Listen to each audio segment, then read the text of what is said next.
इधर आओ ना, इधर आओ, इधर इधर इधर। क्या हाल है भाई, क्या हाल है? अल्लाह का शुक्र। खैरियत से हो?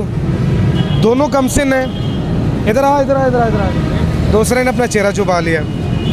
घर से निकले हो जी बाइक लेके?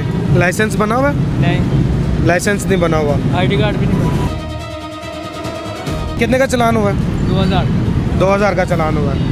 2000 का चालान हुआ है। सिफारशी हो? सिफारिश करवाई है किसी की? फ़ोन शोन करा? सही से बताओ। चलान पे कर दिया। हैं? चलान पे किया। चालान पे किया। तो जब आपके पास हेलमेट नहीं है, आपके पास लाइसेंस नहीं है, फिर आपको कैसे जाने दे रहे हैं? चलान पे कर दिया तो जाने दे। चालान किसके नाम पे किया है? उस्ताद के नाम पे। हैं? उस्ताद के नाम पे। उस्ताद के नाम पे? किधर है चालान की, वो दिखाएं। उस्ताद के नाम पे चालान पे हो गया जी। और ये दोनों कम से कितनी उम्र है? मेरी उम्र 15 साल। 15 साल। आपकी?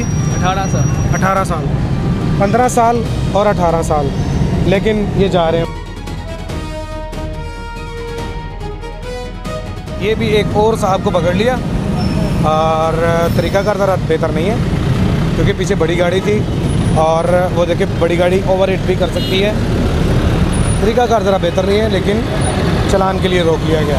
मैंने मेडिसिन लेने आई हुई इसकी। हाँ जी, तो वो ठीक नहीं है, तो वो कह रहे हैं कि शनाख्ती कार्ड घर रहेगा, याद नहीं है। लाइसेंस कापी भी है मोटरसाइकिल की, और शनाख्ती कार्ड वो ले आता है। वो कह रहे हैं 2000 दो। 2000 भाई किस चीज़ का? मेरे भी भाई हैं, सब इंस्पेक्टर हैं माशाल्लाह। अच्छा, माशाल्लाह। हाँ जी, वो शादबाग थाने में है।